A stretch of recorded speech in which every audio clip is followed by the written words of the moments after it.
So welcome back मित्रांनो. आज आपण नवीन कोर्स चालू करत आहोत that is related to the organic agriculture. आणि ऑर्गॅनिक ॲग्रिकल्चरचा जेव्हा आपण विचार करतो मित्रांनो, त्यावेळेस सर्वात पहिले आपल्या डोक्यामध्ये काय येतं तर ऑर्गॅनिक ॲग्रिकल्चर म्हणजे काय की आपण त्या ठिकाणी जो की प्युअर प्रोड्यूस आहे without any of the chemical residues, ठीक आहे, केमिकल रेसिड्यूज फ्री असा आपण त्या ठिकाणी काय करणार आहे, क्रॉप प्रोडक्शन करूया. बरोबर आहे. असं काय होणार आहे, आपल्याकडनं क्रॉप प्रोडक्शन रेडी होईल. आणि हे जे क्रॉप प्रोडक्शन आपण तयार करू तर बेसिकली असं सांगण्यात येतं की ह्या क्रॉप प्रोडक्शनसाठी त्या शेतकऱ्याला प्रीमियम प्राइजेस मिळणार. काय मिळणार? Premium prices. प्रीमियम प्राइस म्हणजे काय की नॉर्मली सपोज जर का एखादी सपोज ऑनियन आहे, ठीक आहे, ऑनियनचं नॉर्मल रेट सपोज जर का 10 रुपये के जी असेल, ओके, तोच जर का ऑर्गॅनिक त्या ठिकाणी ऑनियन जर का असेल तर त्याचा प्राईस त्याला जास्त मिळणार. ओके, 20 to 25 रुपीज त्या ठिकाणी त्याला प्राईस मिळाला पाहिजे, म्हणजे कम्पॅरेटिव्हली आपण सांगतोय. ठीक आहे. तर असं एकंदरीत काय आहे, याच्या मागची भूमिका आहे. असं का?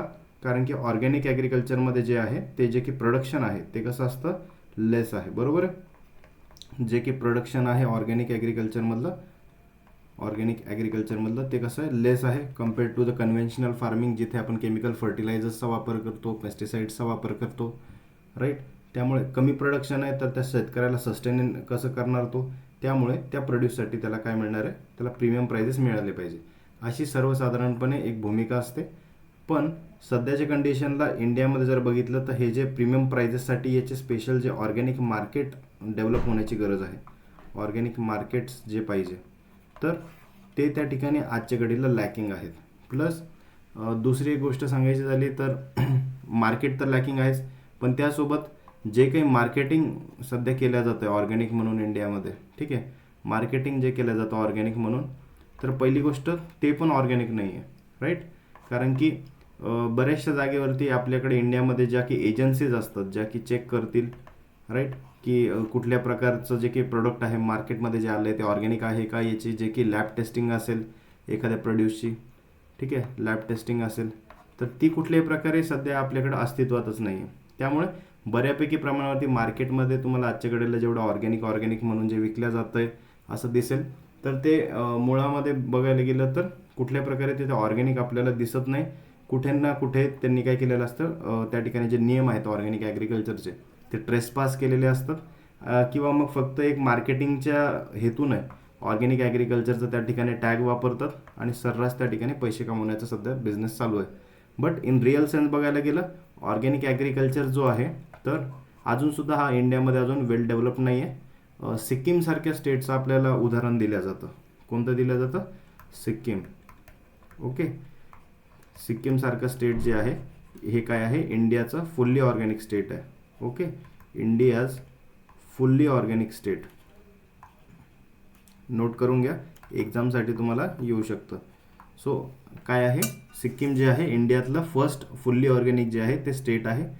पण या सिक्कीमबद्दल पण एक मागे एक लेख आला होता, तो मी वाचला होता, तर त्याचा तुम्हाला सारांश सांगतो की त्यामध्ये सांगण्यात आलं होतं की सिक्कीम या स्टेटचं जर का तुम्ही इम्पोर्ट आणि एक्सपोर्ट जर का बघितलं, ठीक आहे, इम्पोर्ट एक्सपोर्ट जो बॅलन्स जर का बघितला तर इम्पोर्ट एक्सपोर्ट म्हणजे त्या स्टेटमध्ये जे काही बाहेरचं जे काही प्रोड्यूस येतं आहे दुसऱ्या राज्यांमधलं आणि त्या राज्यामधनं दुसऱ्या राज्यांमध्ये किती प्रोड्यूस जातं आहे हे ज्यावेळेस चेक करण्यात आलं त्यावेळेस असं कळालं की ते राज्य तर पहिली गोष्ट ऑर्गॅनिक त्या ठिकाणी घोषित केले ते बरोबर आहे. ओके, तर तिथले फार्मर्स ऑर्गॅनिक शेती करतात का, तर येस करतात.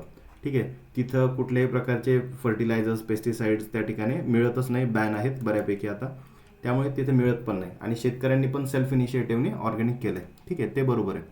तिथले लोक स्वतः ऑर्गॅनिक कन्झ्युम करतात का, तर येस ते पण बरोबर आहे, बऱ्यापैकी तिथले शेतकरी ऑर्गॅनिक कन्झ्युम करतात. पण तिथे एक गोष्ट त्या ठिकाणी नंतर रिव्हील अशी झाली की त्या राज्यामध्ये इतकं त्या ठिकाणी प्रोडक्शन होत नाही की ते राज्य काय होईल, सेल्फ सफिशियंट होईल. तर सिक्कीम जे आहे हे कसं आहे, it is not self sufficient. Self सफिशियंटच हे राज्य नाही आहे in terms of food production. म्हणजे की त्यांना जर का सपोज एका दिवसाला जर का त्यांना 10 टन्स ऑफ जर का त्या ठिकाणी फूड ग्रेन जर त्यांना लागत असेल ठीक आहे. सपोज 10 टन्स त्यांना जर का फूड ग्रेन त्या ठिकाणी लागत असेल तर तेवढं जे आहे तेवढं त्याचं प्रोडक्शनच त्यांच्याकडे होत नाही. मग ते काय करतात, भुकं तर राहणार नाही, ते काय करतात बाहेरच्या राज्यामधनं त्या ठिकाणी आयात करतात, राईट, इम्पोर्ट करतात दुसऱ्या स्टेट्समधनं. मग ते UP असेल, पंजाब असेल किंवा आजूबाजूचे दुसरे स्टेट्स असतील तिकडच्या एरियाजमधनं तिथे इम्पोर्ट केलं जातं. आणि मग ते इम्पोर्ट केलेले जे की ग्रेन्स वगैरे आहेत, राईट, तर ते त्या ठिकाणी मग कन्झ्युम केले जातात. आणि ऑल ओव्हर इंडियातले लोक जेव्हा सिक्कीममध्ये त्या ठिकाणी जातात ॲज ए टुरिस्ट म्हणून, ज्यावेळेस तिथं ऑर्गॅनिकचं त्या ठिकाणी मार्केटिंग केल्या जाते, तर बऱ्याचदा हॉटेल्स असतील किंवा त्या ठिकाणी भाजीपाला असेल, फ्रूट्स असतील, तर काही प्रमाणामध्ये ऑर्गॅनिक तिथलं जर प्रोड्यूस असेल तर मिळतं. परंतु मोस्ट ऑफ द थिंग्स ज्या बाहेरनं त्यांच्याकडे जे काही इम्पोर्ट होत आहेत आणि ते आपण खातोय तर ते मोस्टली ऑर्गॅनिक नाहीच आहे. कारण की ते सगळं कुठून आलं आहे, ते UPमधनं आलं आहे, दुसऱ्या स्टेट्समधनं आलं आहे. तर एकंदरीत सांगायचं गेलं तर इंडियामध्ये हे जे की सर्वात मोठं सिक्कीमचं जे उदाहरण दिलं जातं ॲज ऑर्गॅनिक स्टेट म्हणून, तर हे पण एक ॲक्च्युली एक फेल्ड उदाहरण आहे. तिथे पण खूप मोठ्या प्रमाणावरती लॅक्युनाज आहेत, राईट. तर आणि जिथे सेल्फ सफिशियन्सीच त्या ठिकाणी ऑर्गॅनिक ॲग्रिकल्चरची येत नाही, तर तोपर्यंत आपल्याला काय एवढी मोठी पॉप्युलेशन आपण कशी फीड करणार, हा पण आपल्यासाठी एक मोठा चॅलेंजिंग क्वेश्चन आहे, राईट. पण तरीसुद्धा as a exam point of view त्यांचं इनिशिएटिव्ह चांगलं आहे. आणि आपल्याला एक्झाम पॉईंट ऑफ व्ह्यूने जर आपण बघितलं तर आपल्याला लक्षात ठेवायचं आहे की सिक्कीम हा जो आहे हा इंडियाचा फुल्ली ऑर्गॅनिक स्टेट आहे, ठीक आहे.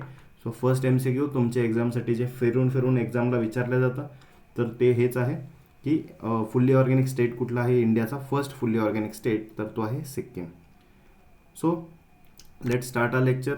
सो बेसिकली आता व्हॉट इज ऑर्गॅनिक ॲग्रिकल्चर जर आपण बघायचं झालं तर एक आपल्याला क्रूड फॉर्ममध्ये आपल्याला माहिती आहे, पण एक डेफिनेशनमध्ये एक्झॅक्टली कसं आपण याला म्हणणार, तर it is an integrated farming system that strives for sustainability, the enhancement of the soil fertility and the biological diversity, okay, while with rare exceptions prohibiting synthetic pesticide, okay.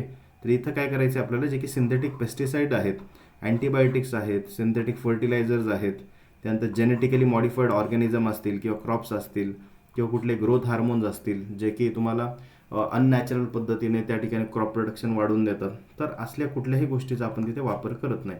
अशाला आपण म्हणणार आहे ऑर्गॅनिक ॲग्रिकल्चर. तर organic ॲग्रिकल्चरमध्ये मग आपण कशाचा वापर करणार, तर तिथे आपण यूज करतो मोस्टली जे की बायोलॉजिकल डायव्हर्सिटी आहे, ओके, बायोलॉजिकल डायव्हर्सिटी, बरोबर आहे. जी की बायोलॉजिकल डायव्हर्सिटी आहे, जी त्या जागेवरची जे की इकोसिस्टम आहे त्या इकोसिस्टमच्या बॅलन्सचा त्या ठिकाणी वापर केला जातो. आणि जे की नॅचरल पद्धतीने आपल्याला तिथे जे की अमेंडमेंट्स आपण वापरू शकतो, तर तेच त्या ठिकाणी आपण नॅचरल इनपुट जे आहेत ते आपण यूज करत असतो, राईट. कुठल्याही प्रकारे आपण सिंथेटिक फॅक्टरी मेड गोष्टी ज्या आहेत, पेस्टिसाइड्स, अँटीबायोटिक, फर्टिलायझर्स किंवा जेनेटिकली मॉडिफाईड क्रॉप्स असा आपण तिथे वापर करत नाही, ओके. तर अशी जी की फार्मिंग सिस्टीम आहे त्याला आपण म्हणतो ऑर्गॅनिक ॲग्रिकल्चर, राईट. सो अजून याच्यामध्ये जर आपण वेगळ्या पर्स्पेक्टिव्हने बघितलं तर it is a ecological production management system, बरोबर आहे. इकॉलॉजीच्या फेवरमध्ये जाऊन आपण जे की बॅलन्स्ड वेमध्ये जे की मॅनेजमेंट सिस्टीम करतो शेताचं, that will promote biodiversity, biological cycles and soil biological activity. तर याला आपण म्हणणार आहे ऑर्गॅनिक फार्मिंग. ऑर्गॅनिक फार्मिंग जी आहे it is based on the minimal use of farm inputs, जे की आपल्या शेताच्या बाहेरून जे की इनपुट आपण बाहेरून जर का आणत असू तर असे जे इनपुट्स आहेत त्याच्या कमीत कमी आपण तिथे काय करतो, वापर करत असतो. आणि जे की इन फार्म इनपुट्स आहेत, जे की आपल्या शेतावरच इनपुट्स तयार होतात, तेच आपण तिथं मोस्टली आपण वापरत असतो, त्याचं मॅनेजमेंट करत असतो, रिस्टोरेशन करतो, मेंटेनन्स करतो. आणि त्यानुसार आपण जे की इकोलॉजिकल जी की हार्मनी आहे तिथली त्या भागामधली, तर ती आपण मेंटेन करण्याचा प्रयत्न करतो. आता प्रायमरी गोल जर का आपण ऑर्गॅनिक ॲग्रिकल्चरचा बघितला तो काय, so it is to optimize the health and the productivity of interdependent communities of soil life, plants, animals and people. Simple वर्डमध्ये आपण याला जर म्हणायचं झालं तर it is a practice that does not use किंवा लिमिट करतं द यूज ऑफ कुठल्याही केमिकल फर्टिलायझर्सला, पेस्टिसाइड्सला, growth regulators and genetically modified organisms. जसं की आता इथे एक एक्झाम्पल मी तुम्हाला देतो, BT कॉटन, ओके. तर BT कॉटन हे जे आता आपल्याकडे इंट्रोड्यूस झालं होतं इंडियामध्ये, तर याचा जो काही वापर आहे हा त्या ठिकाणी केला जात नाही ऑर्गॅनिक ॲग्रिकल्चरमध्ये. ऑर्गॅनिक ॲग्रिकल्चरमध्ये BT कॉटनचा वापर केला जात नाही. ओके, कारण की त्याला काय केलेलं आहे, मॉडिफिकेशन आपण केलेलं आहे. नाहीतर तुम्ही म्हणशाल आम्ही BT कॉटन घेतो आणि त्याला फक्त शेणखत घालतो आणि त्याचं प्रोडक्शन घेतो, मग तो जो काही कापूस येईल त्याला आपण काय म्हणणार, ऑर्गॅनिक म्हणणार. तर तसं चालणार नाही, कारण की इथे स्पष्टपणे सांगितलं आहे की कुठलंही जेनेटिकली मॉडिफाईड ऑर्गॅनिझम मग ते काय असू शकतं, एक तर प्लांट पण असू शकतं किंवा त्याला मायक्रोब ॲनिमल वगैरे जे काही आपण यूज करतो, तर दोन्हीही त्याला चालणार नाही. त्यामुळे BT कॉटन जो आहे it is also not allowed for organic agriculture, right. किंवा अजून एक याच्यामध्ये उदाहरण द्यायचं झालं तर गोल्डन राईस, बरोबर आहे. गोल्डन राईस काय केलेलं आहे, त्या ठिकाणी आपण मॉडिफाय केलेलं आहे, विटॅमिन ए रिच त्या ठिकाणी तो असतो. तर तो पण त्याचं पण जे काही प्रोडक्शन आहे ते आपण घेऊ शकत नाही in organic agriculture. Organic agriculture farming करायची झाली तर त्याच्यामध्ये आपल्याला काय वापरायचं आहे, मग अस्सल जे की गावरान ज्याला आपण म्हणतो, राईट. तर जे की आपले लोकल कल्टिव्हार्स असतात, लोकल कल्टिव्हार्स त्या एरियामधले अगोदरचे होते, तर त्यांना प्रिझर्व करावं लागतं आणि त्याचाच आपल्याला वापर करावा लागतो, right, for the crop production. एक ही गोष्ट लक्षात ठेवा.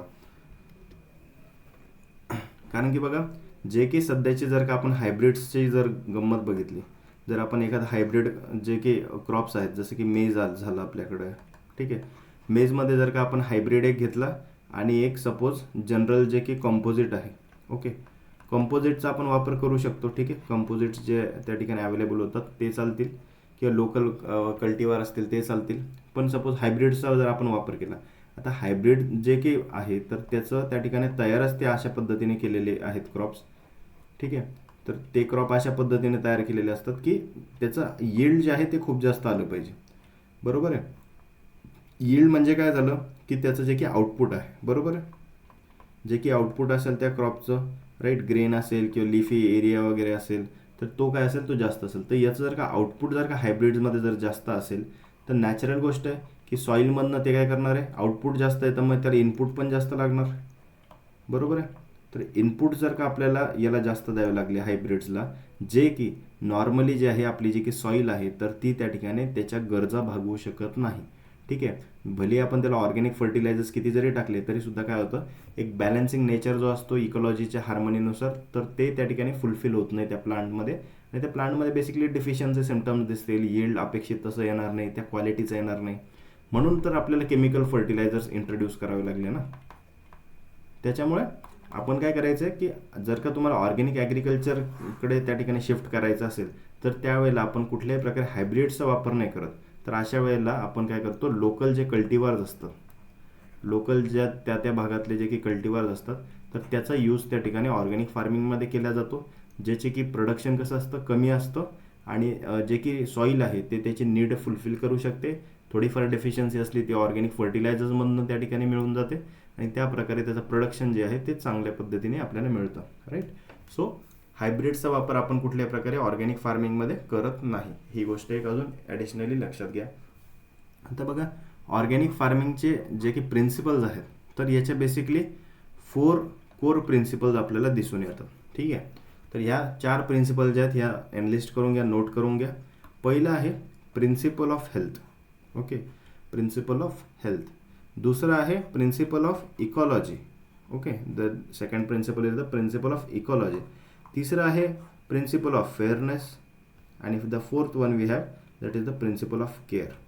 तर असे बेसिकली हे 4 त्या ठिकाणी ऑर्गॅनिक फार्मिंगच्या प्रिन्सिपल्स आहेत. सिम्पल वर्ड्समध्ये सांगायचं झालं तर प्रिन्सिपल ऑफ हेल्थ काय सांगते की जे की सॉईल हेल्थ आहे, ओके, सॉईल हेल्थ आहे, ह्युमन हेल्थ आहे, त्याच्यानंतर ॲनिमल हेल्थ आहे आणि मायक्रोबियल जे की आपली बायोडायव्हर्सिटी आहे. सो मायक्रोबियल हेल्थ जी आहे सॉईलमधली, तर हे पण सगळे कसे पाहिजे, ते सगळे पाहिजे हेल्दी, ओके. फक्त असं नाही की आपल्याला ह्युमन पुरतं जर का चांगलं मिळालं म्हणजे सगळं झालं. त्याने जर का मायक्रोबियल किंवा सॉईलचं जर का हेल्थ बिघडत असेल तर तशा पण फार्मिंगला आपण ऑर्गॅनिक ॲग्रिकल्चर म्हणू शकत नाही. तर हे जे की सगळे जे आहेत हे these are all are the component of one ecosystem, right. एकाच इकोसिस्टमचे हे सगळेचे सगळे काय आहेत, हे कंपोनंट्स आहेत.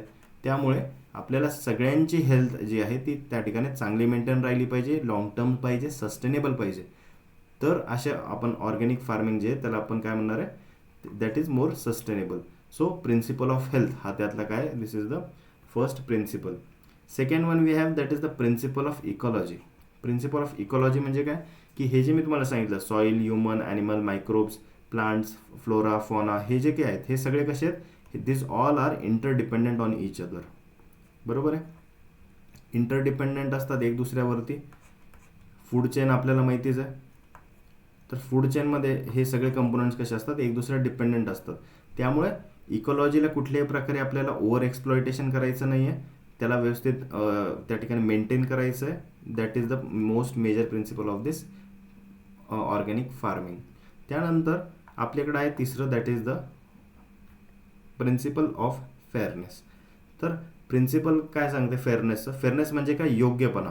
तर जे काही मार्केटमध्ये त्या ठिकाणी प्रोड्यूस येतं, ओके, ऑर्गॅनिकचं मार्केटमध्ये येतं, किंवा मग जे की सुरुवातीला आपण प्रोडक्शनच म्हणूया, ठीक आहे, पहिले तर प्रोडक्शन केलं जातं आणि नंतर मग दुसऱ्या लेवलला मार्केटिंग केलं जाते. बरोबर आहे.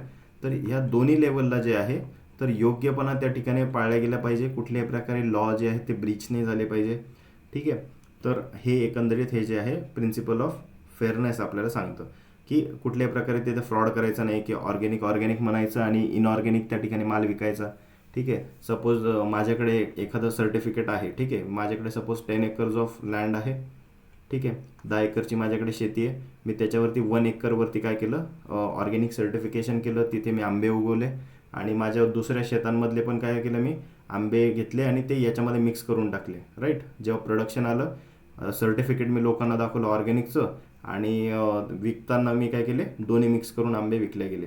तर असं जो काही फ्रॉड आहे असं त्या ठिकाणी आपण करायचं नाही. So the principle of fairness जो आहे हा पण तिथे पाळण्या गेला पाहिजे. Then the last one we have, that is the principle of care. Care म्हणजे काय, की पूर्ण इकोसिस्टमची बेसिकली आपल्याला केअर करायची आहे. प्लांट हेल्थ असेल, राईट, प्लांट असेल, ॲनिमल असेल, राईट, त्यानंतर सॉईल असेल, इकोसिस्टम असेल, तर सगळ्यांचं आपल्याला काय करायचं आहे, we have to care them. Right. असं नाही की फक्त आपल्या फॅमिलीपुरतं विचार करायचा आहे, फक्त ह्युमन त्या ठिकाणी सिव्हिलायझेशनपुरतं विचार करायचा आहे. पूर्ण इकोसिस्टम कशी हेल्दी राहील यासाठी आपल्याला बेसिकली काम करायचं आहे. That is the beauty of this organic farming. आता काही फॅक्ट्स त्या ठिकाणी आहेत तर जे की तुम्हाला वेळोवेळी एक्झामला येऊ शकतात. तर हे नोट करून घ्या की जगामध्ये सध्याचं जर का आपण ग्लोबल ऑर्गॅनिकचा एरिया किती आहे हे जर का आपण चेक केलं तर तो कसं आहे, सध्या रॅपिडली वाढतोय. ठीक आहे. ग्लोबल ऑर्गॅनिक एरिया जो आहे तर तो किती आहे सध्या, तो नोट करा. That comes around 99 million. That comes around 99 million hectares. Okay. किती आहे, दॅट इज 99 मिलियन हेक्टर्स. हा डेटा आपला जवळपास 2023च्या आसपासचा हा डेटा आहे, 2023-24च्या आसपासचा. त्याच्यानंतरचा डेटा अजून लेटेस्ट आलेला नाही. ठीक आहे. तर यालाच आपण मानून घेऊ शकतो की 99 मिलियन हेक्टर जो आहे हा साधारणपणे ग्लोबल ऑर्गॅनिक एरिया आहे. ओके. तर त्यामध्ये जर आपण बघितलं हा ऑर्गॅनिक एरिया आहे आणि याच्यामध्ये स्टँडर्ड जर का बघितले तर जवळपास इथे किती, अलॉंग विथ 61 स्टँडर्ड्स आहेत. सध्याच्या घडीला 61 स्टँडर्ड्स त्या ठिकाणी प्रेझेंट आहेत फॉर ऑर्गॅनिक ॲग्रिकल्चर. किती आहेत, 61 आहेत. आणि 364 सर्टिफिकेशन बॉडीज आहेत. किती आहेत हे नोट करून घ्या बरं का, एक्झामला विचारलं जातं. 364 जे आहेत या सर्टिफिकेशन बॉडीज त्या ठिकाणी प्रेझेंट आहेत इन ऑर्गॅनिक ॲग्रिकल्चर. त्यासोबतच बघा ऑर्गॅनिक एरिया आता आपल्या इंडियामध्ये किती आहे, राईट. जगाचं तर बघितलं आपण, ऑर्गॅनिक एरिया इन इंडिया. तर जेव्हा आपण याला बघतो तर त्यावेळेला आपल्याला असं कळतं की इंडियामध्ये पण रॅपिडली त्या ठिकाणी राईज आता होतो ऑर्गॅनिक एरियाचा आणि it comes around to be 10.17 million hectare. एवढा जो एरिया आहे हा इंडियामध्ये ऑर्गॅनिक आहे. आणि आपला जो की रँकिंग आहे, we come around 4th rank आपला जो आहे in the world for organic production. Okay. आता याच्यामधलं खरंच किती ऑर्गॅनिक आहे आणि किती फ्रॉड आहे किंवा किती फक्त दिखाव्यासाठी हे आपल्याला सांगणं खरंच कठीण आहे. पण सध्याचे आपण स्टॅटिस्टिकल जर गव्हर्नमेंट डेटानुसार बघितलं तर it comes around 10.17 million hectare जो आहे तो सध्याचा इंडियामधला ऑर्गॅनिक एरिया आहे. हा पण डेटा जवळपास 2023-24च्या आसपासचा आहे. ओके. आणि जर काही इंडियाच्या टर्म्समध्ये जर बघितलं आपल्या किती % ऑफ लँड आहे तर जवळपास 5% ऑफ इंडियाज लँड आहे हा. ठीक आहे. Of India's agricultural land. तर इंडियाची जेवढी आपली शेती करणारी आपली जेवढी जमीन आहे त्याचा जवळपास 5% एरिया जो आहे हा त्या ठिकाणी सध्याच्या कंडिशनला आपल्याकडं ऑर्गॅनिक आहे. त्यामध्ये बघा नॉन सर्टिफाईड ऑर्गॅनिक एरिया जो आहे ना, अजून नॉन सर्टिफाईड ऑर्गॅनिक एरिया हा ॲक्च्युली जास्त आहे compared to the certified area. Certified organic area हे पण नोट करून घ्या. जर स्टेटमेंट वाईज एक्झामला क्वेश्चन जर आला तशा फॉर्ममध्ये तर असं पण विचारलं जाऊ शकतं की नॉन सर्टिफाईड ऑर्गॅनिक एरिया हा कसा आहे, it is more than the certified organic area. म्हणजे काय, तर जे की कन्व्हर्जन आपल्याकडं लँड असते राईट, की बुवा एक तर कन्वर्ट होते. आपल्याला माहिती आहे की कन्व्हर्जन पिरियड किती आहे, हा पण एक्झामसाठी महत्त्वाचा क्वेश्चन आहे की कन्व्हर्जन पिरियड किती असतो ऑर्गॅनिक ॲग्रिकल्चरचा, that is 3 years. Okay, that comes around 3 years. तर साधारणपणे जर का तुमच्याकडे एक शेत आहे राईट, एक तुमच्याकडे फार्म आहे, सध्याच्या कंडिशनला तुम्ही याच्यावरती खतं यूज करता, पेस्टिसाइड्स यूज करताय आणि तुम्ही ठरवलं मला याला ऑर्गॅनिकमध्ये शिफ्ट करायचं आहे. तर याला आपल्याला काय करावं लागतं, सर्टिफिकेशन या ज्या बॉडीज आहेत ना, कुठली एक त्या ठिकाणी रेकमेंडेड सर्टिफिकेशन बॉडीला आपल्याला अप्रोच करावं लागतं, फॉर्म भरावा लागतो त्यांचा आणि त्यांना सांगावं लागतं की माझ्याकडे सपोज 1 acre ऑफ लँड आहे किंवा 2 acres आहे, जे काही आहे तर, आणि त्याचं मला सर्टिफिकेशन करायचं आहे ऑर्गॅनिकमध्ये. मग ते काय सांगतात, ठीक आहे तर तुम्ही या वर्षीपासून काय करा, कुठल्याही प्रकारे तिथे जे काही फर्टिलायझर्स आहे, पेस्टिसाइड्स आहे किंवा हायब्रिड प्लांट्स आहेत त्याचा आपण तिथे वापर करायचा नाही आहे, ग्रोथ प्रमोटर्सचा वापर करायचा नाही आहे. आणि तसंच जवळपास तुम्ही किती वर्ष करायचे, 3 years. किती करायचे, 3 yearsसाठी तसं करायचं. आणि 3 वर्षानंतर तुमचं जे काही फार्म आहे त्याला आम्ही काय म्हणणार आहोत, we will call it as organic. आणि मग 3 वर्षानंतर आम्ही तुम्हाला एक सर्टिफिकेट देऊ. मग त्या 3 वर्षानंतर तुम्ही जे काही त्याच्यावर प्रोडक्शन घेशाल तर त्या प्रोडक्शनला आम्ही काय म्हणू, त्याला आम्ही ऑर्गॅनिक असं सर्टिफाईड करू. पण मग या ज्या 3 वर्षामध्ये जे की मध्ये तुम्ही जे काही दुसरं क्रॉप्स वगैरे लावणार तर त्याला आम्ही टोटली ऑर्गॅनिक नाही म्हणणार, ते तुमचं काय राहणार, त्या पिरियडला म्हणलं जातं कन्व्हर्जन पिरियड. काय म्हणतात त्याला, that is the conversion period right. तर त्या पिरियडमध्ये जो की तुमचा प्रोड्यूस येणार आहे त्याला तुम्ही जनरल ॲग्रिकल्चरचं प्रोड्यूससारखं म्हणून त्याला विकायचं आहे, त्याला तुम्ही ऑर्गॅनिक म्हणू शकत नाही. भले तुम्ही त्याच्यामध्ये खतं टाकत नाही आहे, पेस्टिसाइड्स टाकत नाही आहे, तरीसुद्धा त्याला आपण ऑर्गॅनिक म्हणू शकत नाही. बरं असं का केलं जातं सांगा बरं, विचार करा असं का केलं जातं की 3 वर्ष तर तुम्ही त्या ठिकाणी खत टाकलं नाही, पेस्टिसाइड्स टाकले नाही, तरीसुद्धा त्या मग प्रोड्यूसला ऑर्गॅनिक का नाही म्हणत. कारण की आता उदाहरण द्यायचं झालं तुम्हाला तर जे की पेस्टिसाइड्स असतात, ठीक आहे, सपोज एखादं नाव घ्या, क्लोरोपायरिफॉस आपल्याकडे आहे आणि प्लस सायपरमेथ्रिन आता एक आहे, ठीक आहे. क्लोरोपायरिफॉस आणि 5% जवळपास सायपरमेथ्रिन असं आपल्याकडे काय फॉर्म्युलेशन मार्केटमध्ये मिळतं फॉर सकिंग पेस्ट. तर हे जे पेस्टिसाइड आहे, आता हे ज्यावेळेस तुम्ही स्प्रे करताना तर त्याचं जे की रेसिड्युअल लाईफ आहे, ओके, रेसिड्युअल लाईफ आहे, तर हे जवळपास 2 ते 4 वर्षापर्यंत हे शेतामध्ये तुमच्या राहतं, ठीक आहे. भले तुम्ही म्हणजे तुमच्या 2-3 वर्षापूर्वी तुम्ही जे स्प्रे केलेलं असेल एखाद्या क्रॉपवरती तर त्याचे जे काही रेसिड्यूज आहेत त्या सॉईलमध्ये त्या ठिकाणी तुम्हाला दिसून येतात. जर का टेस्टिंग केली ना त्याच्या सॉईलमध्ये जे की क्रॉपचे तिथे रेसिड्यूज उरलेले असतील त्याच्यामध्ये ते दिसून येईल. त्यामुळे तो रेसिड्यू जो आहे तर तो त्या ठिकाणी कमी होणं गरजेचं आहे. 3 वर्ष त्या ठिकाणी साधारणपणे एक आयडियल पिरियड मानला जातो. तर त्या 3 वर्षाच्या पिरियडमध्ये तो रेसिड्यू त्या ठिकाणी खूप कमी होतो. मग जे की फर्टिलायझर्स असतील किंवा मग हे पेस्टिसाइड्स असतील त्यांचा रेसिड्यू एकदा कमी झाला की मग ऑर्गॅनिक म्हणून त्याला घोषित करतात राईट. त्यामुळे हे गोष्ट लक्षात ठेवा की कन्व्हर्जन पिरियड किती आहे, 3 years आहे. हा बऱ्यापैकी एक्झामला विचारला जातो, ठीक आहे. सो पुढे बघायचं झालं आपण तर जे की आपली ऑर्गॅनिक ॲग्रिकल्चर आहे याला वेगवेगळे नाव दिलेले आहेत, ठीक आहे. ऑर्गॅनिक फार्मिंग पाहायला गेलं तर इंडियामध्ये पहिलेचे लोक जे करायचे स्वातंत्र्यापूर्वी आपल्याकडे जे की शेती केली जायची ती पूर्णपणे ऑर्गॅनिकच होती राईट. ग्रीन रेव्होल्युशन आपण जेव्हा आणलं त्याच्यानंतर जे आहे हळूहळू जे आहे आपली शेती जी आहे ती कन्व्हेन्शनल फार्मिंगकडे मूव्ह ऑन झाली. पण बेसिकली पहिली आपली जेवढी शेती होती ती पूर्णपणे ऑर्गॅनिकच व्हायची, शेणखतावरती व्हायची राईट, किंवा छोटं मोठं आपण निमअर्क वगैरे स्प्रे करायचो पेस्टला कंट्रोल करण्यासाठी. सो आता हे जे की मॉडर्न टर्म्समध्ये ऑर्गॅनिक फार्मिंग ज्याला आपण म्हणतो तर याला वेगवेगळे नावं पण देण्यात आले, ठीक आहे. छोटे मोठे त्याच्यामध्ये फरक असतात पण बेसिकली याला वेगवेगळे नाव आहेत. तर हे नावं तुम्हाला माहीत पाहिजे. पहिलं आहे ऋषी कृषी. काय म्हणतात, ऋषींची जे की कृषी आहे त्याला आपण काय म्हणतो ऋषी कृषीला पण ऑर्गॅनिक फार्मिंगच म्हणतात. त्यानंतर एक अजून नाव आहे, हे सगळे नावं लिहून घ्या, ठीक आहे, एक्झामला येऊ शकतात. की दुसरं नाव आहे पंचगव्य कृषी राईट. त्याच्यानंतर one more we have that is the natural farming. हे सगळे जवळपास जे आहेत ना, यांच्या सगळ्यांच्या जे काही कन्सेप्ट्स आहेत या जवळपास मिळत्या जुळत्याच. ठीक आहे. Then we have native eco farming. Native eco farming म्हणजेच नॅचरल इको फार्मिंग त्यांना असं म्हणायचं, तर शॉर्ट फॉर्ममध्ये त्याला नॅटिव्ह इको फार्मिंग म्हणतात. Then one we have that is the homa farming. काय म्हणतात त्याला? होमा फार्मिंग. सो अशा वेगवेगळ्या प्रकारचे आपल्याला नावं जे आहेत ऑर्गॅनिक फार्मिंगचे दिसून येतात, राईट. आणि बेसिकली ऑर्गॅनिक फार्मिंगमध्ये एक थीम आहे. ठीक आहे. काय आहे? एक ऑर्गॅनिक फार्मिंगचे जे आहे ती आपल्याला थीम एकंदरीत दिसून येते. तर ती काय आहे ते पण एक नोट करून घ्या.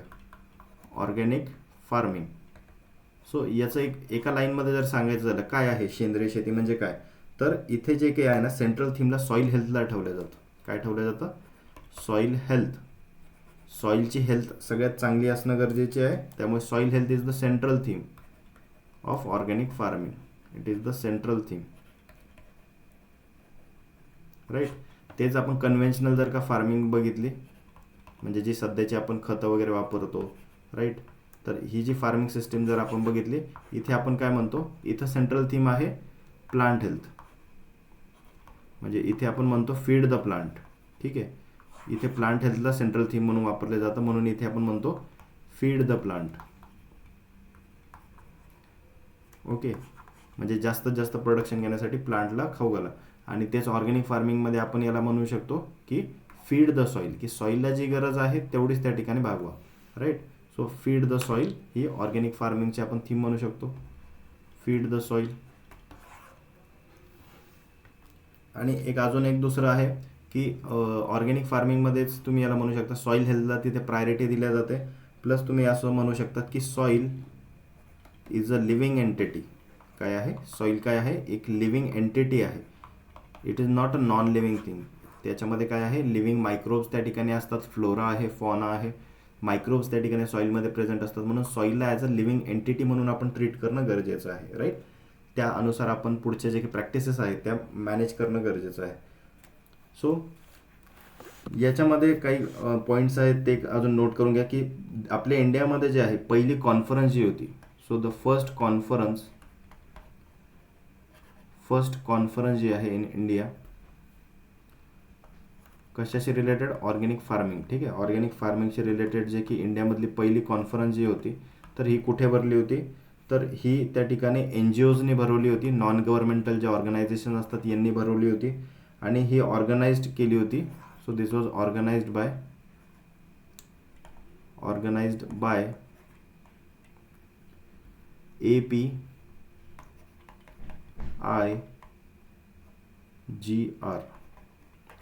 APIGR. APIGRचं फुल फॉर्म काय हे पण नोट करून ठेवा. It is association for propagation of indigenous genetic resources.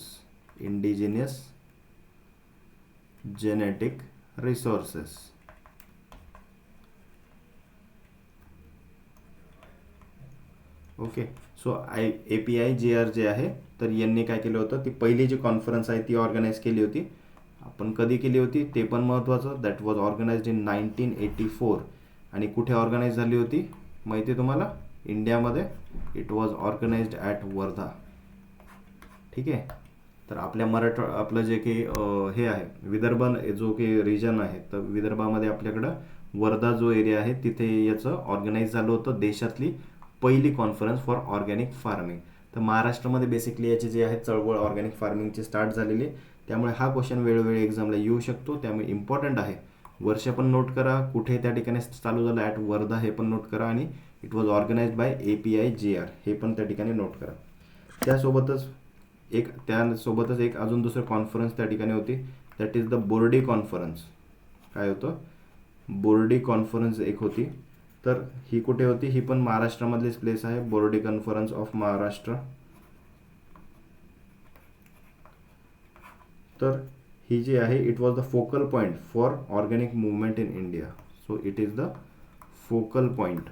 म्हणजे इथून काय झालं, ऑर्गॅनिक फार्मिंगची देशभरामध्ये सुरुवात झाली होती. For organic farming movement in India. So एक त्यामध्ये आपल्याकडे अजून एक टर्म आहे that is called as arise, ARISE. Arise म्हणजे काय? So arise is the agriculture renewal in India for a sustainable environment. याचं जे की आहे ही एक संस्था आहे. याचे फाउंडेशन कधी झालं होतं? इट वॉज फाउंडेड इन 1995ला याचं फाउंडेशन ले झालं होतं. हे एक नोट करून घ्या. Arise was founded in 1995. आणि ऑर्गॅनिक प्रोडक्शन अंडर जर का आपण बघितलं तर सध्याच्या कंडिशनला एरिया वाईज जर का बघितलं, एरिया वाईज आता सिक्कीम जो आहे तो तर फुल्ली ऑर्गॅनिक स्टेट आहे, पण एरिया वाईज जर का ऑर्गॅनिक फार्मिंग जर आपण बघितली, ओके, तर ही कुठे सगळ्यात जास्त आहे? तर यामध्ये सगळ्यात पहिले लिडिंगला आहे मध्य प्रदेश. ठीक आहे. भले आपल्या महाराष्ट्रामध्ये याचं जे काही स्टार्ट झालं पूर्ण देशभरातली ऑर्गॅनिक फार्मिंगची मूवमेंट, पण सध्याच्या कंडिशनला सगळ्यात जास्त एरिया वाईज जर ऑर्गॅनिकचा एरिया बघितला तर सगळ्यात जास्त आहे मध्य प्रदेशमध्ये. 2 नंबरला आहे राजस्थान. काय आहे? 2 नंबरला आहे राजस्थान. आणि मग 3 नंबरला येतो महाराष्ट्र. ओके, ही सिक्वेन्स जी आहे ही पण नोट करून ठेवा, एक्झामला वेळोवेळी येऊ शकते. So these are the 3 states leading in largest area under the organic production. आणि जो सिक्कीम आहे तो त्या ठिकाणी स्टेट छोटासा आहे आणि पण तो फुल्ली ऑर्गॅनिक स्टेट आहे आपल्या इंडियामधला. त्यासोबतच एक अजून महत्त्वाची गोष्ट की असं एखादा देश आहे का की जो पूर्णपणे ऑर्गॅनिक आहे? तर आहे. तसा पण एक देश आहे, इस्टोनिया. ठीक आहे. सो हे पण नोट करा. इस्टोनिया काय आहे? It is the world first organic country. It is world first organic country. कोणती आहे? इस्टोनिया. हे पण नोट करा, एक्झामला येऊ शकतं की पहिला देशातला आपला कोणता स्टेट आहे? तर सिक्कीम आहे फुल्ली ऑर्गॅनिक. जर का एरिया वाईजमध्ये विचारलं सगळ्यात जास्त ऑर्गॅनिक कुठे आहे तर that is in Madhya Pradesh. 2 नंबरला राजस्थान, 3 नंबरला महाराष्ट्र. आणि वर्ल्ड लेवलला जर का बघितला कुठला देश पूर्ण ऑर्गॅनिक आहे तर तो आहे इस्टोनिया. कोणता आहे? इस्टोनिया. नोट करून ठेवा. ओके. त्यासोबतच बघा आता आपल्याला बघायचं आहे की न्यूट्रिएंट मॅनेजमेंटच्या ज्या की प्रॅक्टिसेस आहेत तर त्या ठिकाणी कशा केल्या जातात? तर ऑर्गॅनिक फार्मिंगमध्ये बघायचं झालं तर सगळ्यात पहिले आता क्रॉप रोटेशन एक महत्त्वाची याच्यामध्ये प्रॅक्टिस आहे. कव्हर क्रॉपिंग आहे, addition of compost FYM, application of green manures, application of crop residues, right, supplemental application of organically approved amendments आणि यूज ऑफ बायो फर्टिलायझर्स. तर असे एकंदरीत हे जे काही सगळे आहेत तर याच्यामध्ये आपण थोडंसं डिटेलिंग पुढे बघूया. इथे दिलं आहे बघा की ऑर्गॅनिक फार्मिंगमध्ये मेजर रोल कशाचा आहे की ग्रीन लीफ मॅन्युअर्सचा त्या ठिकाणी असतो. क्रॉप रोटेशनचा काय रोल आहे ते पण आपण बघणार आहोत की कंटिन्युअसली एकच क्रॉप लावला तर जमिनीमधनं काय होतं, न्यूट्रिएंट जो आहे ते एक्झॉस्ट होऊ शकतात. कारण की सेम लेअरमधून काय करणार आहेत ते जर का आपण जर का सपोज मेज क्रॉप लावला, ठीक आहे, खरीफमध्ये पण मेज लावला, रब्बीमध्ये पण मेज लावला आणि पुन्हा उन्हाळ्यामध्ये समरमध्ये पण काय केलं, मेज लावला. ठीक आहे, बॅक टू बॅक. आता मेजची जी की डेप्थ असेल, राईट, ती किती आहे? 25 to 30 सेंटीमीटर जी आहे रूट डेप्थ आहे, राईट. आणि ह्या रूटिंग डेप्थला काय होईल की पूर्णपणे बॅक टू बॅक एकच क्रॉप असल्यामुळे मेज कसा it is a heavy feeder crop. ते काय करेल की एकाच लेअरमधनं मोठ्या प्रमाणात न्यूट्रिएंट जे आहे ते एक्स्ट्रॅक्ट करत राहील. त्यामुळे काय होईल, अनसस्टेनेबिलिटी त्या ठिकाणी येऊ शकते. यील्ड पण कमी होणार 100%. समरच्या मेजपर्यंत येईपर्यंत यील्ड पण कमी होईल, पेस्टचा प्रॉब्लेम पण वाढेल, राईट. त्याच्यावर खूप जास्त पेस्टिसाईडची पण गरज पडेल आणि दॅट इज नॉट सस्टेनेबल. त्यामुळे क्रॉप रोटेट करणं खूप गरजेचं आहे. तुम्ही जर एकदा मेज लावला की लगेच रब्बीमध्ये तुम्ही वीट लावा, राईट. त्याच्यानंतर लगेच तुम्ही काय करा, समरमध्ये एखादा लेग्युम क्रॉप पण त्याच्यामध्ये इंट्रोड्यूस करून द्या, जसं की ग्रीन ग्राम आपण इंट्रोड्यूस करू शकतो उन्हाळी, राईट. आणि पुन्हा मग मेज. तर अशा प्रकारे तुम्ही काय करू शकता, क्रॉप रोटेट करू शकता, क्रॉपचं डायव्हर्सिफिकेशन करू शकता. बायोलॉजिकल मॅनेजमेंट एक आहे, त्यामध्ये अजून ॲनिमल हजबंड्री एक मोठा जो आहे तो रोल त्या ठिकाणी प्ले करताना दिसला आपल्याला ऑर्गॅनिक फार्मिंगमध्ये. बायो फर्टिलायझर्स पण त्या ठिकाणी असतात. मॅन्युअर्स आहेत, राईट, जे की ऑर्गॅनिक मॅन्युअर्स आहेत आपल्याकडे, बल्की मॅन्युअर्स आहेत, ऑर्गॅनिक बल्की मॅन्युअर्स जे आहेत तर त्याचा आपल्याला वापर करावा लागणार आहे. आणि वर्मी कंपोस्ट, राईट, गांडूळ खत जे आहे त्याचा पण आपण इथे वापर करतो. सो या न्यूट्रिएंट मॅनेजमेंटमध्ये बघा की the management of nutrients in organic farming systems present a formidable challenge as using inorganic fertilizers जो आहे ते त्या ठिकाणी परमिट केल्या जात नाही. ठीक आहे. ऑर्गॅनिक फार्मिंगमध्ये काय आहे आपल्याला कुठल्याही प्रकारे आपण इनऑर्गॅनिक फर्टिलायझर्सचा वापर करू शकत नाही. इनऑर्गॅनिक म्हणजे कोणतं? युरिया, DAP, त्यानंतर अजून काय 19-19-19 राईट, वॉटर सॉल्युबल जे की फर्टिलायझर असतात, किंवा असे कुठल्याही प्रकारचे जे काही फर्टिलायझर आहे, सिंगल सुपर फॉस्फेट असेल राईट, तर ते आपण तिथे वापरू शकत नाही. सिंगल सुपर फॉस्फेट पण आपण वापरू शकत नाही. हां, पण आपण काय वापरू शकतो? सिंगल सुपर फॉस्फेट नाही वापरायचं, पण आपण रॉक फॉस्फेट वापरू शकतो. असं का सर? सांगतो. कारण की बघा, रॉक फॉस्फेट जो आहे हा नेचरमध्ये नॅचरली एक्झिस्टिंग आहे. ठीक आहे, याचे जे आहेत ना, तुम्ही मोठे मोठे डोंगर जे असतात ना, ते त्याच्यामध्ये खदानी आहेत याच्या रॉक फॉस्फेटच्या. तर हा रॉक फॉस्फेट जो आहे याचे दगड ज्यावेळेस बाहेर काढतात, तर त्याला फक्त आपण नॉर्मली ग्राइंड केलं की त्याची जी की पावडर आहे, तुम्ही रॉक फॉस्फेटची वापर करू शकतात right, in its natural form, कुठल्याही प्रकारे प्रोसेस केल्याशिवाय. पण तेच जर का रॉक फॉस्फेटचं तुम्ही प्रोसेस केलं आणि सिंगल सुपर फॉस्फेट तयार केलं, डबल सुपर फॉस्फेट तयार केलं, तर ते तुम्ही वापरू शकत नाही. कारण की ते काय झालं, ते कॉन्सन्ट्रेटेड फॉर्म झालं, that is not natural form right. त्यामुळे हे एक इम्पॉर्टंट आहे, हे नोट करून ठेवा की सिंगल सुपर फॉस्फेट जे आहे जे एक फर्टिलायझर आहे, डबल सुपर फॉस्फेट जे आहे एक फर्टिलायझर आहे, ट्रिपल सुपर फॉस्फेट जे आहे एक फर्टिलायझर आहे केमिकलचं, हे आपण वापरू शकत नाही. ठीक आहे, पण रॉक फॉस्फेट जो आहे that is present in its natural form. जर खूप गरज पडली तर याचे काहीशे आपण अमेंडमेंट जे आहेत ते रॉ फॉर्ममध्ये वापर करू शकतो in organic farming. So, therefore, organic must optimize a range of soil, crop rotation, and manure management to ensure a nutrient supply that will guarantee optimum crop yield. त्या ठिकाणी आलीच पाहिजे राईट. कारण की शेवटी आपण कशासाठी एवढं झगडतो, एवढं हौशीसाठी करतो का? नाही, आपल्याला क्रॉप यील्ड चांगली आली पाहिजे, इकॉनॉमिक स्टेबिलिटी आली पाहिजे, आणि मिनिमाइज करता आलं पाहिजे environmental losses right. So to achieve this objective and appreciation of the nutrient cycles जे आहेत, ठीक आहे, न्यूट्रिएंट सायकल्सचं खूप महत्त्वाचं त्या ठिकाणी रोल आहे इन ऑर्गॅनिक फार्मिंग. तर इन फार्मिंग सिस्टीममध्ये it is essential which is possible through the various practices. आता जे आपण क्रॉप रोटेशन म्हणत होतो राईट, की एका क्रॉप नंतर वेगवेगळ्या आपल्याला क्रॉप काय करायचे, चेंज करायचे. आता बघा इथं काय, इथे त्या ठिकाणी राईस पहिले आहे राईट, त्यानंतर इथे कॉटन आहे राईट, इकडे काय पुढे again there is a green मॅन्युरिंग legume crop आहे हा. सो अशा प्रकारे वेगवेगळे क्रॉप, इथे जस्ट उदाहरण दिलं आहे, असे तुम्ही वेगवेगळे जे काही क्रॉप्स असतील ते त्या ठिकाणी काय करायचे, रोटेट करायचे कंटिन्युअसली. एकच क्रॉप त्या ठिकाणी मोनोक्रॉपिंग जी आहे ती करायची नाही आहे. ठीक आहे, मोनोक्रॉपिंग जी आहे ती त्या ठिकाणी करायची नाही आहे. त्याच्यामुळे काय होतं, न्यूट्रिएंट एक्झॉस्ट होता, आणि monocropping is not ecologically sustainable. ठीक आहे, इकोलॉजिकली काय आहे ते सस्टेनेबल नाही आहे. सो क्रॉप रोटेशन जे आहे इट इज अ की aspect of sustainable organic farming. Different crop type जे आहेत तर त्याचे आपण त्या ठिकाणी रिक्वायरमेंट असतात. आता या क्रॉप टाईपमध्ये पण एक गोष्ट लक्षात ठेवा, नेहमी लेग्युम क्रॉप जो आहे हा क्रॉप रोटेशनमध्ये घेतला गेला पाहिजे. ठीक आहे, हा एक महत्त्वाचा पॉईंट आहे, नोट करून ठेवू शकता की in organic farming legume crop जो आहे, जो की काय करतो, नॅचरली आपल्याला माहिती नायट्रोजन फिक्सेशन जे आहे ते त्याच्या रूट्सच्या माध्यमातून होत असताना नायट्रोजनची रिक्वायरमेंट जी आहे क्रॉपची ती काही प्रमाणात फुलफिल होऊ शकते. तर ते आपल्याला करणं गरजेचं आहे. So after every season the soil has to be enriched with nutrients that have been taken up by the previous crop. Or a sustainable method पाहिजे, जे की ग्रो करू शकेल असं crop in the same plot but which have a different nutrient requirement. बरोबर आहे की पहिल्याच्या एका क्रॉपचं न्यूट्रिएंट रिक्वायरमेंट मे बी वेगळं असू शकतं, दुसऱ्या त्यानंतर जो आपण फॉलोड बाय दुसरा क्रॉप लावला आहे त्याचं न्यूट्रिएंट रिक्वायरमेंट काहीसं वेगळं असू शकतं. तर असे क्रॉप्स आपल्याला तिथे लावायचं आहे, जेणे काय होईल, आपलं सस्टेनेबिलिटी आपल्याला मेंटेन करता येईल. इकॉलॉजिकली आपल्याला कुठल्याही प्रकारे एक्सप्लॉयटेशन त्या ठिकाणी करायचं नाही नेचरचं.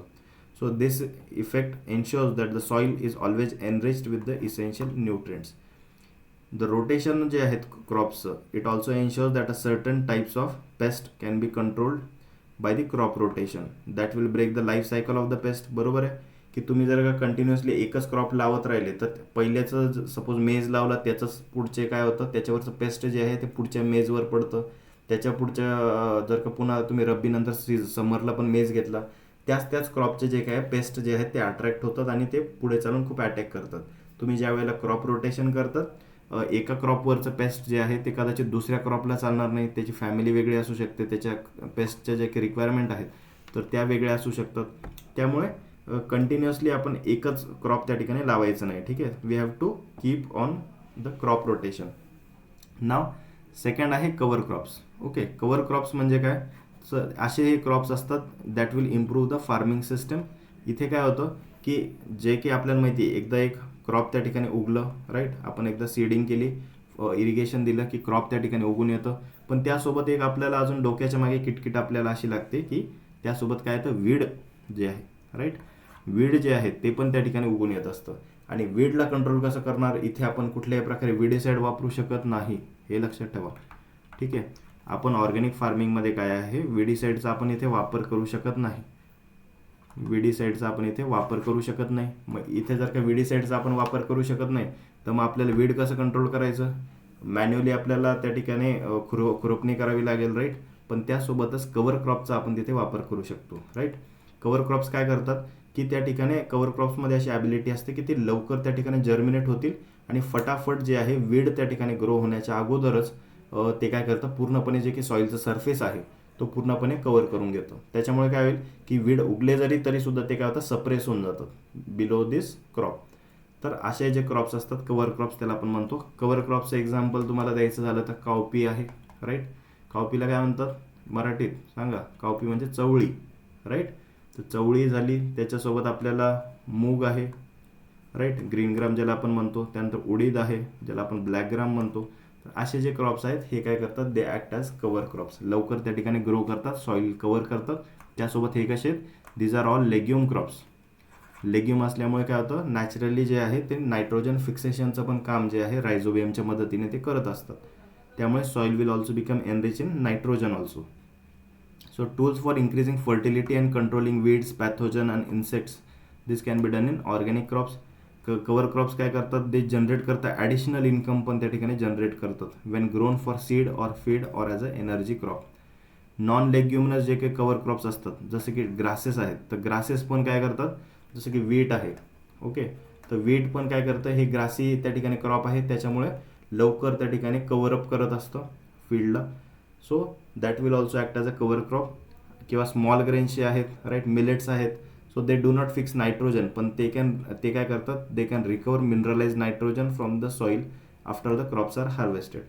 आता when legume or the grass cover crop जर का किल झालं की त्यानंतर त्याला आपण सॉईलमध्ये काय करू शकतो, त्याच्या ड्रायमॅटरला इन्कॉर्पोरेट करू शकतो, लिव्हिंग मायक्रोब्सला ते त्या ठिकाणी प्लांट रेसिड्यू जे आहेत तर ते त्यांना फूड म्हणून त्या ठिकाणी ॲक्ट करतात. So the biomass nitrogen जे आहे that is mineralized and converted first into ammonia and then to nitrate compound NO3 that the plant roots can uptake and use. हे जे आहे हे नायट्रोजन फिक्सेशन मधलं यांनी सांगितलंय,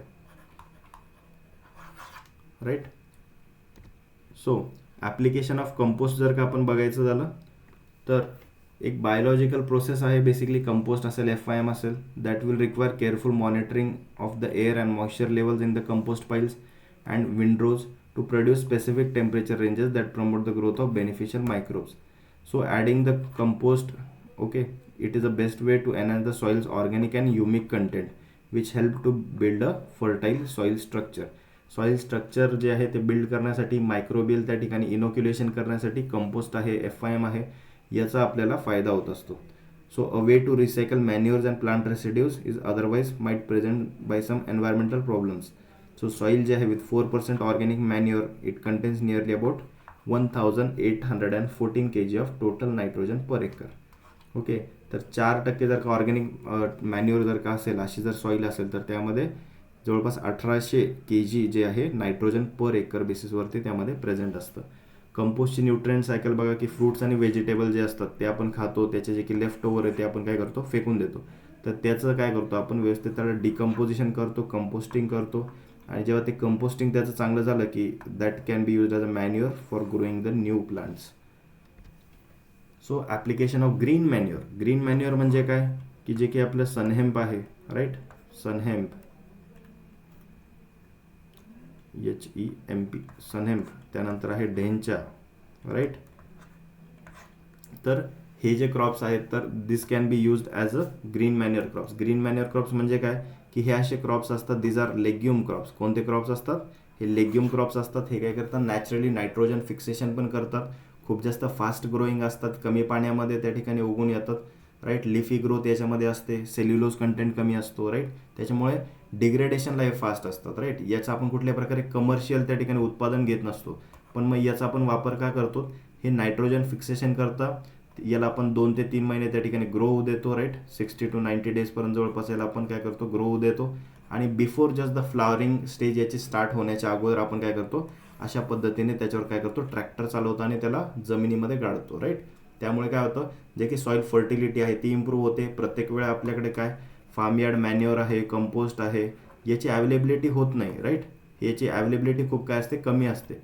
त्यामुळे आपण प्रत्येक वेळा जे आहे FIM आपल्याकडे अवेलेबल होत नाही चांगल्या क्वांटिटीत, सॉईलची फर्टिलिटी लूज होत चालते. आणि मग आपण कुठून एवढं ऑर्गॅनिक अमेंडमेंट्स आणायचे, तर त्यावेळेला शेतकरी काय करतो, हे जे की ग्रीन मॅन्युअर क्रॉप आहे हे त्या ठिकाणी लावत असतो, राईट. सो ग्रीन मॅन्युअर काय, it is a practice of ploughing or turning in to the soil undecomposed green plant tissues for the purpose of improving the soil fertility. याचं objective काय असतं, to add the organic matter in to the soil to enrich it with nitrogen. So it is helping in recovering the deficient nutrient in the soil. आता याच्यामध्ये 2 प्रकार असतात, एक आहे green manure, एक आहे green leaf manure, right. So green मॅन्युअरमध्ये बघा आपल्याकडं हे क्रॉप्स आहेत, सिस्बिनिया रोस्टेरेटा, ठीक आहे. या क्रॉपचं नाव त्या ठिकाणी नोट करा, ठीक आहे. काय आहे, सिस्बिनिया रोस्ट्रेटा. असं का ते पण सांगतो मी तुम्हाला. याच्यामध्ये एक वैशिष्ट्य आहे सिस्बिनिया रोस्ट्रेटामध्ये, की याचे जे की आहे ना रूट नोड्यूल्स तयार होतात, बरोबर आहे. जनरली सगळे जे काही लेग्युम क्रॉप्स आहे आपल्याकडे जवळपास सगळ्यांमध्ये जवळपास रूट नोड्यूल्स तयार होतात, त्याच्यामध्ये नायट्रोजन फिक्सेशन होतं. पण हा जो आहे ना सिस्बिनिया रोस्ट्रेटा, हा याच्यामधला सगळ्यात मोठा हिरो आहे. कारण की याच्यामध्ये ना स्टेम नोड्यूल्स पण तयार होतात. काय तयार होतात बघा, स्टेम नोड्यूल्स. म्हणजे याच्या स्टेमवरती पण जे आहे ना नायट्रोजन फिक्सेशन होत असतं. रूटमध्ये पण होतं, स्टेममध्ये पण होतं. त्यामुळे सिस्बिनिया रोस्ट्रेटा जो आहे it is most favoured crop for this green manuring. त्यामुळे नोट करा, एक्झामला पुन्हा पुन्हा खूप वेळा आलेलं आहे. किती मोठी एक्झाम असू द्या, पार बँकिंगपासून AFO पासून ASRBचे नेट असू द्या किंवा JRF SRF CET, प्रत्येक एक्झामला याच्यावरती क्वेश्चन आलेला आहे की कोणती अशी स्पीसीज आहे ज्याच्यामध्ये स्टेम आणि रूट नोड्यूल्स दोन्ही आहेत ग्रीन मॅन्युअर क्रॉपमध्ये. तर ती आहे सिस्बिनिया रोस्ट्रेटा, ठीक आहे. रोस्ट्रेटा हे लक्षात ठेवा, कारण की याच्यामध्ये एक अजून दुसरं एक नाव आहे, दॅट इज सिस्बिनिया ॲक्युलेटा. काय आहे, सिस्बिनिया ॲक्युलेटा. पण हा ॲक्युलेटावाला जो आहे ना याच्यामध्ये फक्त जे आहे त्याच्यामध्ये फक्त रूटला नोड्यूल आहे, ठीक आहे. त्याच्या स्टेमला नोड्यूल नाही आहेत. सिस्बिनिया ॲक्युलेटा जो आहे तर याच्या फक्त रूट नोड्यूल्स आहेत, ठीक आहे. त्याच्यामुळे फक्त सिस्बिनिया लक्षात नाही ठेवायचं, काय लक्षात ठेवायचं, पुढचं रोस्ट्रेटा पण लक्षात ठेवायचं, ठीक आहे. रोस्ट्रेटामध्ये काय आहे, रूट आणि स्टेम नोड्यूल्स आहेत for nitrogen fixation. Rhizobium nitrogen fixation करतं.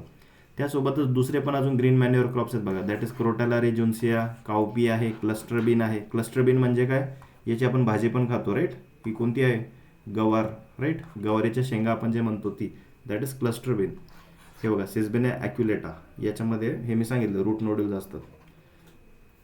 सो दीज आर, याच्यामध्ये बघा मोस्ट हे जे ग्रीन मॅन्युअर क्रॉप्स कोणते, सनहेम, डेंचा, पिलिप्सारिया, क्लस्टर बीन्स आणि सिस्बिनिया रोस्ट्रेटा. याचा ॲडव्हान्टेज बघा, it improve the soil structure, increase the water holding capacity and decrease the soil loss by the erosion. आता बघा बायोमास प्रोडक्शन यांनी दिलं की नायट्रोजन ॲक्युमुलेशन कसं होतं या ग्रीन मॅन्युअर क्रॉप्समध्ये. तर साधारणपणे बघा याच्यामध्ये 60 डेजमध्ये जर का याला आपण क्रश केलं, एकदा ग्रो होऊ दिलं 60 डेज आणि त्यानंतर आपण जर सॉईलमध्ये याला क्रश केलं तर साधारणपणे 23 टनपर्यंत याला प्रति हेक्टर त्याचा ड्राय मॅटर तयार होतो आणि नायट्रोजन 133 त्या ठिकाणी kg ॲक्युमुलेट होतो सिस्बिनिया ॲक्युलेटामध्ये, ओके. तेच सिस्बिनिया रोस्ट्रेटा बघा याच्यामध्ये किती होतं, याच्यामध्ये कमी होतं, दॅट इज 96, ओके. 96 kg त्या ठिकाणी ॲक्युमुलेट होतो. आता याच्यामध्ये बघा इथे रोस्ट्रेटामध्ये काय, स्टेम प्लस रूट नोड्यूल्स दोघं त्या ठिकाणी प्रेझेंट आहेत, ओके.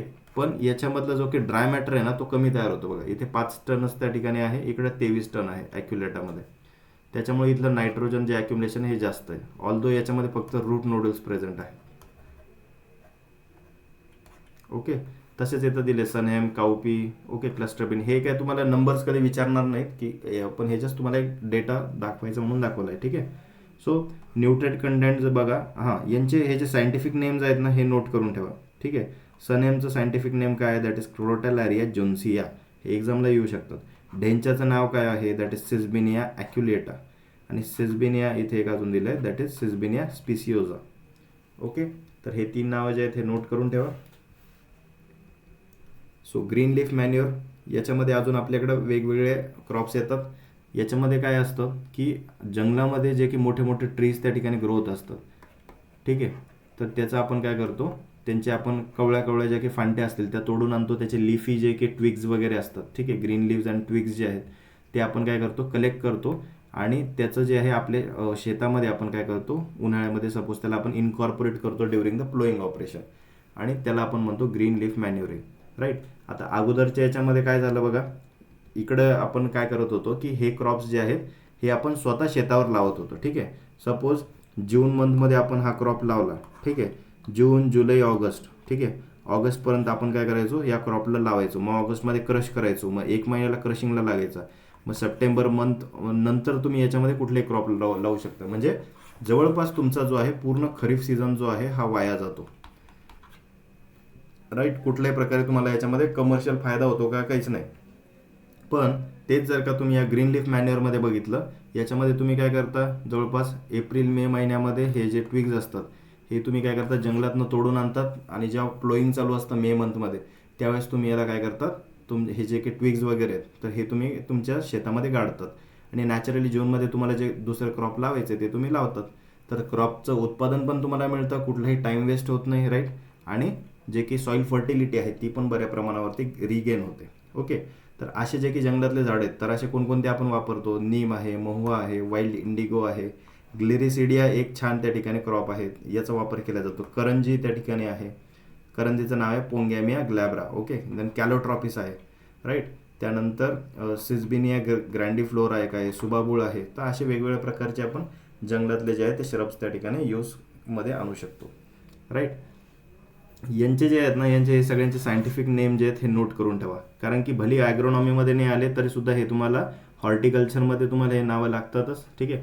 ग्लिरिसिडियाचं नोट करून ठेवा, ग्लिरिसिडिया सेपियम, पोंगॅनिया दॅट इज पोंगॅमिया ग्लॅब्रा, नीम आहे ॲझाडिरेक्टा इंडिका, हे माहितीच असतं सगळ्यांना. गुलमोहर आहे डेलोनेक्स रिजिया, कारण की बघा एक ॲग्रो फॉरेस्ट्रीचा एक कोर्स तुम्हाला त्या ठिकाणी हॉर्टिकल्चरमध्ये आहे, आय नो इट, राईट. कारण की मी पण BSc ॲग्री झालेलो आहे ना कधी ना कधी, तर त्यामुळे मला चांगलंच माहिती आहे की हे जे नाव आहेत हे तुम्हाला त्या कोर्समध्ये आहेत आणि हॉर्टिकल्चरमध्ये याचे सायंटिफिक नेम तुम्हाला येऊ शकतात, ठीक आहे. त्यामुळे नोट करून ठेवा. पेल्टोफोरम फेरुजिनम एक नाव आहे. आता वीड्सचे तर नावं बाबा आपल्याला तर ठेवायचेच आहे, ये तो आपने ॲग्रोनॉमीवाली चीज हो गई, राईट. तर वीड्सचं त्या ठिकाणी आपण कोर्स चालूच करणार आहोत हा झाला की, पण त्या अगोदर याचे नावं जे आहेत हे नोट करून ठेवा. पार्थेनियमचं काय, पार्थेनियम हिस्टोरोफोरस, यालाच तुम्ही काय म्हणतात, काँग्रेस ग्रास म्हणतात, राईट. काँग्रेस ग्रास म्हणतात किंवा यालाच गाजर गवत पण म्हणतो आपण मराठीत. So parthenium hysterophorus. Water hyacinth जे आहे त्याचं नाव आहे इकॉर्निया क्रॅसिपिस, हे नाव बऱ्याचदा एक्झामला येऊन गेले, नोट करा. Water hyacinths eichhornia crassipes. Trianthema portulacastrum, ipomoea, okay. Then calotropis आहे, कॅलोट्रॉपिस जॅजंटिया. कॅशिया आहे, कॅशिया फिस्टुला. हे जे कॅलोट्रॉपिस आहे ना, हे काय माहिती आहे तुम्ही त्या ठिकाणी उन्हाळ्यामध्ये बऱ्याचदा बघितलं असेल, एक असं सीड असतं छोटंसं आणि त्याला असे केस असतात व्हाईट कलरचे, राईट. आणि हे असं उडताना दिसतं. लहानपणी आमच्या कॉलनीमध्ये खूप उडायचं, आम्ही याच्या मागे खेळायचो, याला आम्ही बुड्डीचे बाल म्हणायचो. तुम्ही काय म्हणतात काही माहीत नाही मला, मे बी असंच काहीतरी तुम्ही नाव ठेवलेलं असेल. तर त्याला आम्ही पकडायचो, ते असं उडायचं, राईट. तर ते एक प्रकारे काय एरियल डिसेमिनेशन करायचं काम करायचं. एरियल काय करायचं, सीड जे आहे ते डेसेमिनेशन व्हायचं, याचं काम व्हायचं, राईट. तर असे हे आमचे बुड्डीचे बाल, त्याला म्हणतात कॅलोट्रॉपिस आहे ते झाड. त्याच्यावरती जे ते काही सीड आहेत ते काय होतं, एकदा तयार झालं की ते सीड बस्ट होतं आणि मग ते अशा हवेमध्ये त्याचे उडताना दिसतात, एका जागेवरून दुसऱ्या जागेवरती जातात, सेटल होतात आणि मग पावसाळा पडला की तिथं जे आहे नवीन झाड त्या ठिकाणी उगताना आपल्याला दिसतं. अशा प्रकारे ते आहे कॅलोट्रॉपिसचं वीड. तर देन आता याचे ॲडव्हान्टेजेस बघा, अगेन काय, it improve soil structure, increase water holding capacity, decreases soil loss by erosion, right. त्यासोबतच it is helpful as growing green manure crops in the off सीझनमध्ये. तर वीड प्रोलिफरेशन आणि growth पण काय होतं, कंट्रोल होते.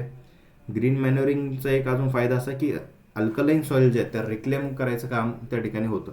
कारण काय, कारण की हे जे की ग्रीन मॅन्युअरिंग आहे ना, याच्यामुळे काय होतं, सॉईल जे आहेत ना काहीशा प्रमाणामध्ये ॲसिडिक त्या ठिकाणी होतं, ठीक आहे. ॲसिडिक त्या ठिकाणी याचे रेसिड्यूज तयार होतात, कारण की जेव्हा कंपोस्टिंग त्या ठिकाणी प्रोसेस होत असते त्याच्यामध्ये ना सॉईल काहीशा प्रमाणामध्ये थोडंसं ॲसिडिक त्या ठिकाणी जे की काय म्हणतो आपण एन्झाईम्स आहेत ते त्या ठिकाणी मायक्रोब्स रिलीज करत असतात. त्यामुळे अल्कलाईन सॉईल जे काही आहेत त्याचं pH कमी करण्यासाठी आपल्याला हे हेल्पफुल आहे. रूट नॉट्सचे जे निमॅटोड्स आहेत तर ते आपण कंट्रोल करू शकतो युझिंग दिस ग्रीन मॅन्युरिंग ऑफ कोणत्या क्रॉपचं, तर नीम क्रॉपचं. ठीक आहे, तर निंबाचे जर का आपण पानं असेल किंवा निंबोळी जर का असेल ते जर का आपण सॉईलमध्ये असं ग्रीन मॅन्युरिंग केलं राईट, तर त्याच्यामुळे रूट नॉटचे जे निमॅटोड्स आहेत ते कंट्रोल करण्यासाठी कामा येतात. So application of crop residues एक आहे. सो क्रॉप रेसिड्यूज जे आहेत these are materials left on cultivated land after the crop has been harvested right. So crop residues आपल्याला माहितीच आहे की जे की क्रॉपचे जे काही अवशेष त्या ठिकाणी राहतात तर याला कुठल्याही प्रकारे जाळायचं नाही. ठीक आहे, आपल्याला काही झालं की काय आहे ना, गावाकडे एक सवय झालेली जुन्या पिढीमध्ये की वावर मोकळं दिसलं की फुका बाबा याला, फुका म्हणजे याला आग लावा असं एकंदरीत गावाकडची रानटी भाषेमध्ये याला म्हणतात राईट. तर प्रत्येक वेळा आपण काय करायचं, हे असं शेत जाळायचं नाही आहे, एक लक्षात ठेवायचं, बर्निंग प्रॅक्टिस करायची नाही आहे, उगाच पोल्युशन होतं आणि आपल्या हक्काचं जे काही रॉ मटेरियल आहे शेतावरचं राईट, तर ते त्या ठिकाणी आपलं लॉस्ट होऊन जातं राईट. त्यामुळे याला काय करायचं, डायरेक्टली आपण ट्रॅक्टरने इन्कॉर्पोरेट करू शकतो सॉईलमध्ये, नॅचरली ते कुजून जाईल, मायक्रोब्सला खायला जेवण मिळेल आणि त्याचंच डायरेक्ट रिफ्लेक्शन आपलं सॉईल स्ट्रक्चर इम्प्रूव्ह होताना आपल्याला दिसून येईल. त्यामुळे कुठल्याही प्रकारे क्रॉप बर्निंग करायचं नाही. ठीक आहे, त्यासोबत बघा supplemental application of organically approved amendments कोणकोणते आहेत, तर आपण काही सॉईल अमेंडमेंट जे आहेत ज्याला आपण कंडिशनर्स म्हणतो तर त्याचा आपण वापर करू शकतो to a limited extent. Then improving the structure of soil and ultimately its ability to deliver water, air and nutrients to the plants. It also encourages nutrient recycling by developing innate structure into the soil. Organic amendments हे काय असतात, these are the safest and most effective means of promoting soil fertility. Acidic कंडिशनसाठी तुम्ही काय करू शकता की लाईमचा वापर करू शकता. ठीक आहे, तर ऑर्गॅनिक जे अमेंडमेंट्स आहेत फॉर इम्प्रूव्हिंग जे की प्रॉब्लेमॅटिक सॉइल्स आहेत तर त्याला इम्प्रूव्ह करण्यासाठी आपण लाईमचा वापर करू शकतो. का लाईम? का कारण की लाईम पण जो आहे ना हा नेचरमध्ये नॅचरली अवेलेबल आहे. ठीक आहे, नॅचरली अवेलेबल आहे, जी की नॅचरली गोष्ट अवेलेबल आहे ना तिचा आपण वापर करू शकतो.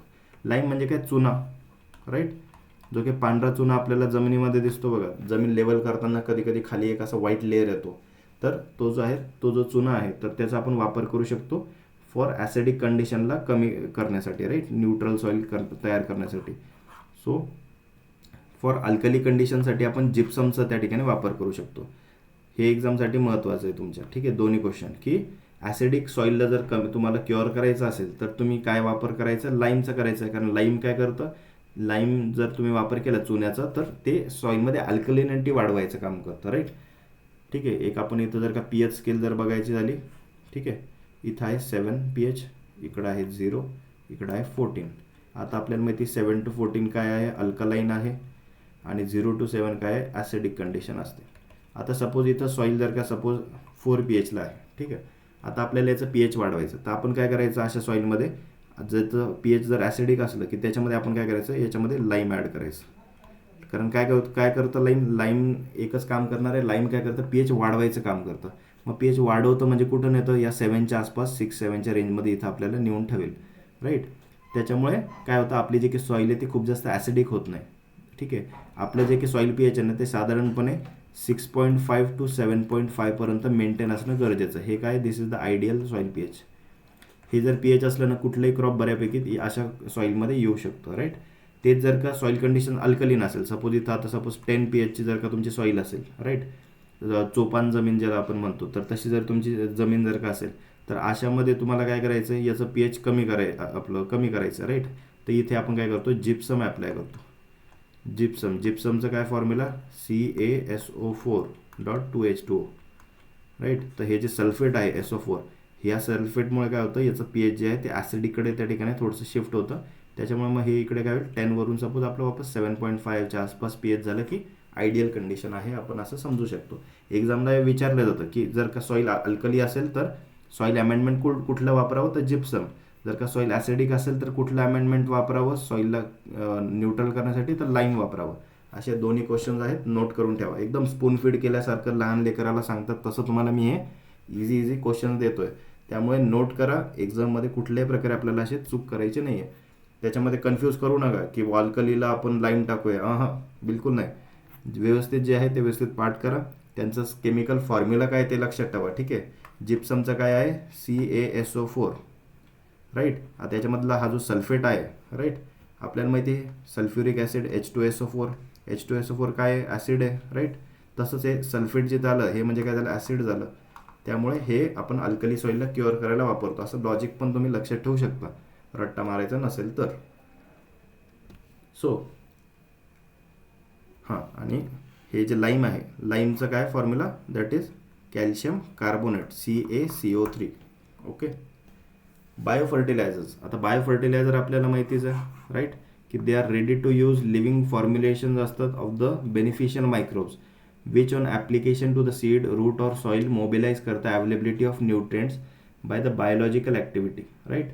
आता याचं जर काही एक्झाम्पल द्यायचं झालं तर कोणकोणते आहेत, रायझोबियम आहे, सांगा लवकर लवकर नावं. हे तर पाठच पाहिजे तुम्हाला आता 4th इयरपर्यंत BSc ॲग्रीच्या माहितीच असतं. अझोटोबॅक्टर, अझोस्पिरिलम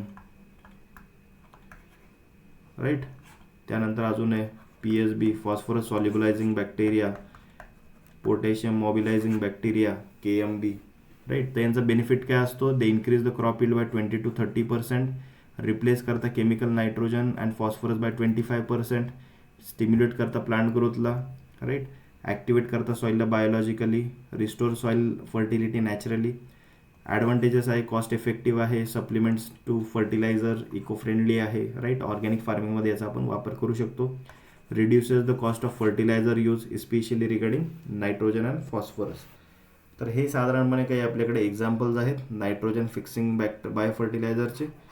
हे पण नोट करून टाका. फ्री लिव्हिंगमध्ये कोणते येतात, अझोटोबॅक्टर आहे, क्लोस्ट्रेडियम आहे, ॲनाबिना आणि नॉस्टॉक.